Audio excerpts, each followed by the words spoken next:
आज ही Doubtnut app download करें। Doubtnut पर होगा अब आपके सभी मैथ्स, केमिस्ट्री, फिजिक्स और बायोलॉजी डाउट्स का सफाया। बस अपने क्वेश्चन की फोटो खींचो, उसे क्रॉप करो और तुरंत वीडियो सोल्यूशन पाओ। Download now.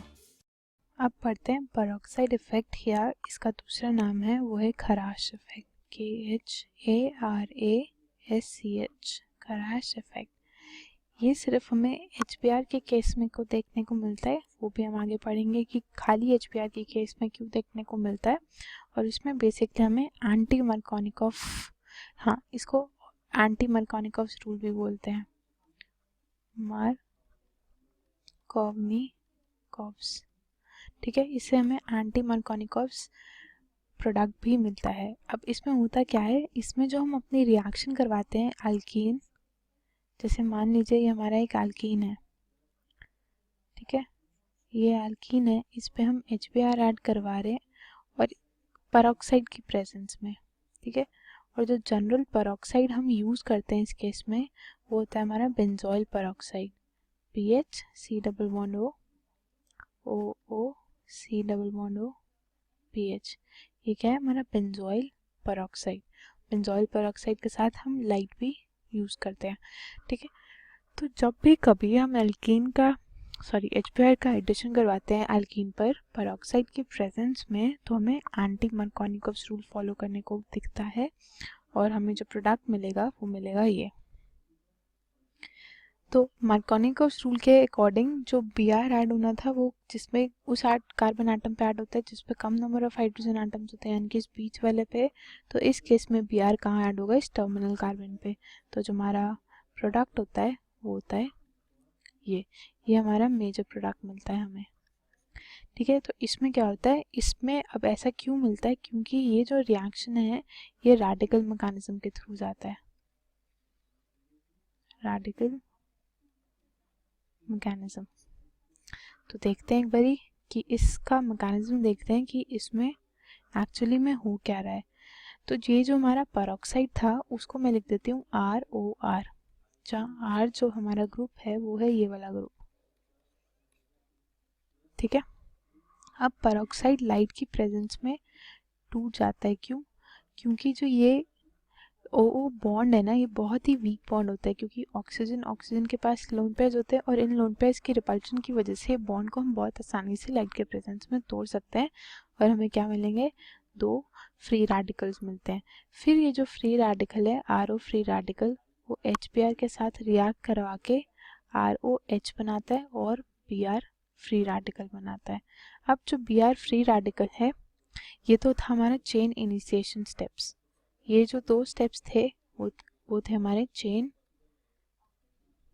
इनिशिएशन स्टेप्स, ठीक है।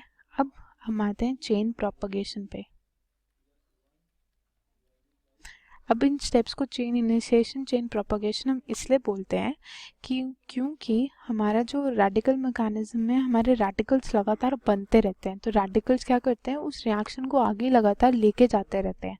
तो इसलिए हम बोलते हैं कि ये चेन रिएक्शन है, कि एक बार ये एक रेडिकल बना तो उसके बाद हमारे मतलब और नए रीजन की ज़रूरत नहीं है, वही रेडिकल और रेडिकल बनाता रहेगा और उससे हमारा जो रिएक्शन है वो आगे चलता रहेगा। इसलिए ये हमारा जो फर्स्ट स्टेप होता है जिसमें हमारा रेडिकल फॉर्म होता है वो होता है चेन इनिशिएशन स्टेप। फिर दूसरा जो होता है हमारा वो होता है चेन प्रोपगेशन स्टेप। उसमें क्या होता है, जो हमारा ये Br रेडिकल है वो अपने अल्कीन के साथ रिएक्ट करता है।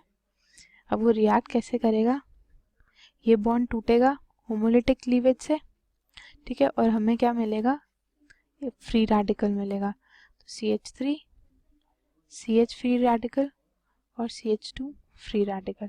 और जो हमारे CH2, अब इन दोनों रेडिकल्स में से हमें पता है 2 डिग्री रेडिकल ज़्यादा स्टेबल होता है दैन 1 डिग्री रेडिकल, ठीक है। तो रेडिकल जो बनेगा वो ये वाला बनेगा और जो Br किसके साथ जुड़ जाएगा, इस वाले कार्बन के साथ जुड़ जाएगा।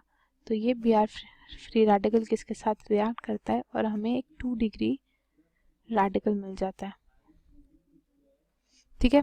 ये 2 डिग्री रेडिकल जो होता है फिर हमारे HBr मॉलिक्यूल के साथ रिएक्ट करता है और यहाँ से H रेडिकल एब्स्ट्रैक्ट कर लेता है,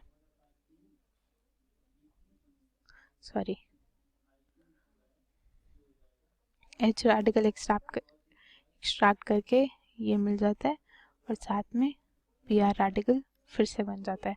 तो ये Br रेडिकल फिर से बना, फिर वो एक और मॉलिक्यूल एल्कीन के साथ रिएक्ट करते हैं और ऐसे से चेन हमारी आगे बढ़ती रहती है। तो हमारा जो तीसरा स्टेप इसके बाद आता है वो होता है चेन टर्मिनेशन का। अब चेन टर्मिनेट किस तरीके से हो सकती है? या तो ये Br रेडिकल दूसरे Br रेडिकल के साथ रिएक्ट करके Br2 बना दे, ये पॉसिबिलिटी है एक, है ना। या फिर ये वाले जो दो रेडिकल्स हैं वो एक दूसरे के साथ रिएक्ट कर जाएं, CH2Br, ये दो रेडिकल्स एक दूसरे के साथ रिएक्ट कर जाएं और हमें क्या मिल जाएगा, CH3CH CH CH2Br, इसके साथ भी CH2Br जुड़ा है और यहाँ इसके साथ क्या जुड़ा है, CH3, या ये मिल सकता है हमें, है ना। या फिर ये दोनों रेडिकल एक दूसरे के साथ वापस से एल्कीन बना ले, ये भी पॉसिबल है। या फिर एक तीसरी चीज पॉसिबल है कि भाई ये वाला जो रेडिकल है वो इस रेडिकल के साथ रिएक्ट कर जाए, क्योंकि ये सब तो हमारी रिएक्शन मिक्सचर में रहेगा ही, ठीक है। या फिर ये हो सकता है जो ये बना ना, अब इसमें से एक हाइड्रोजन निकल जाए और यहाँ एल्कीन बन जाए, ये एक और पॉसिबिलिटी होती है। क्या है कि CH3 CH CH2 ये रेडिकल था, यहाँ Br जुड़ा था, तो इसमें से एक H रेडिकल निकल जाए और हमें क्या मिल जाएगा, CH2 double bond CH CH2Br, ये भी एक प्रोडक्ट हमें मिल सकता है। पर जो हमारा मेजर प्रोडक्ट होता है वो इस केस में हमें मिलता है ये हमारा मेजर प्रोडक्ट होता है। तो इस रिएक्शन की ये तो लिमिटेशन है कि आपको बहुत सारे साइड प्रोडक्ट्स मिलते हैं और अपने मेजर प्रोडक्ट की प्योरिफिकेशन या आइसोलेशन बहुत मुश्किल हो जाती है। अब देखते हैं कि ये जो है सिर्फ HBr के केस में ही क्यों होता है। तो जो हमारे चेन प्रोपगेशन स्टेप्स होते हैं ना दो, पहले में तो जो एल्कीन ये वाला चेन प्रोपगेशन पहला स्टेप होता है ये, जिसमें ये Br ऐसे जुड़ता है, और दूसरा स्टेप होता है ये जिसमें वो H रेडिकल एब्स्ट्रैक्ट करता है। तो इन दोनों स्टेप्स की जो हमारी डेल्टा H वैल्यूज होती है ना, उनको कंसिडर करते हैं। तो इन दोनों स्टेप्स के लिए मैं इसको स्टेप 1 बोल रही हूँ और इसको स्टेप 2 बोल रही हूँ। तो अगर आप देखोगे ना तो HCl के केस के लिए जो हमारा स्टेप 1 होता है उसमें -75.24 किलो जूल्स एनर्जी रिलीज होती है। माइनस का मतलब एनर्जी रिलीज हो रही है। और जो हमारा स्टेप 2 होता है उसके केस में हमें 20.9 किलो जूल्स, सब किलो जूल्स पर मोल में है, इतनी एनर्जी हमें देनी पड़ती है, ठीक है। HBr के केस में जो स्टेप 1 होता है वो उसमें -25.06 यानी कि 25.06 किलो जूल्स पर मोल एनर्जी रिलीज होती है, और स्टेप 2 में -41.8 किलो जूल्स पर मोल एनर्जी रिलीज होती है। और HI के केस में हमें स्टेप 1 के लिए 29.26 किलो जूल्स पर मोल एनर्जी देनी पड़ती है, और स्टेप 2 के केस में हमारी 112.86 किलो जूल्स पर मोल एनर्जी रिलीज होती है। तो आप देख सकते हैं कि सिर्फ HBr ही ऐसा केस है जिसमें जो दोनों हमारे स्टेप्स हैं वो एक्सोथर्मिक है, यानी कि हमें फालतू एनर्जी देने की इस केस में, HBr के केस में ज़रूरत ही नहीं पड़ती। तो इसलिए हम कहते हैं कि हमारा जो ये रिएक्शन है, जो पेरोक्साइड इफेक्ट या खराश इफेक्ट है, वो सिर्फ हमें HBr के केस में देखने को मिलता है। तो ये था पेरोक्साइड इफेक्ट जिसमें हमें एंटी मार्कोनिकॉव्स प्रोडक्ट मिलता है। क्लास 6 से 12 से लेके नीट, IIT, JEE मेंस और एडवांस के लेवल तक 10 मिलियन से ज्यादा स्टूडेंट्स का भरोसा। आज ही डाउनलोड करें डाउटनेट ऐप या व्हाट्सएप कीजिए अपने डाउट्स 8400 400 400 पर।